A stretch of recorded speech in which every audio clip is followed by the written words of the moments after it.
নমস্কার, খুশবু কিচেনে আপনাদেরকে স্বাগত। আজ আমরা রমজান মাসে স্পেশাল সামুয়ের পোলাও করে দেখাবো। ভিডিওটা পুরোটাই দেখবেন, লাইক কমেন্ট শেয়ার করে দেবেন। চলুন এটার জন্য কি কি উপকরণ লাগে বলে দিচ্ছি। পরিমাণ মতো ভাজা সামাই, 3 চামচ ঘি, 1 কাপ চিনি, 1 কাপ নারকেল, 2টো এলাচ, 2টো তেজপাতা। নরম করার জন্য আমি বেশ কয়েক মিনিট পানি দিয়ে সামাইটাকে ভিজিয়ে রাখবো, তারপরে ছাঁকনি দিয়ে ছেঁকে দেব।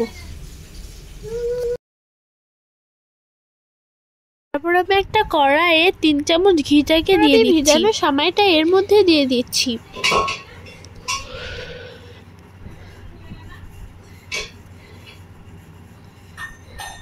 এরপর এটাকে আমি ভালোভাবে নেড়ে নেব। আমি 2টো তেজপাতা দিয়ে দিচ্ছি, এটাকে আবার ভালোভাবে নেড়ে নেব। তারপর আমি 1 কাপ চিনিটা এর মধ্যে অ্যাড করলাম, এটাকে আবার নেড়ে নিচ্ছি। এরপর আমি এলাচটা দিয়ে দিচ্ছি। এরপর আমি 1 কাপ নারকেলটা এর মধ্যে অ্যাড করলাম, এটাকে ভালোভাবে নেড়ে নেব। এখন এটা রেডি হয়ে গেছে।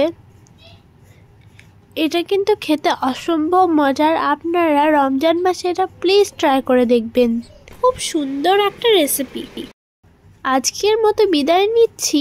ভালো থাকবেন, সুস্থ থাকবেন, আর পরের ভিডিওটার জন্য অপেক্ষা করবেন।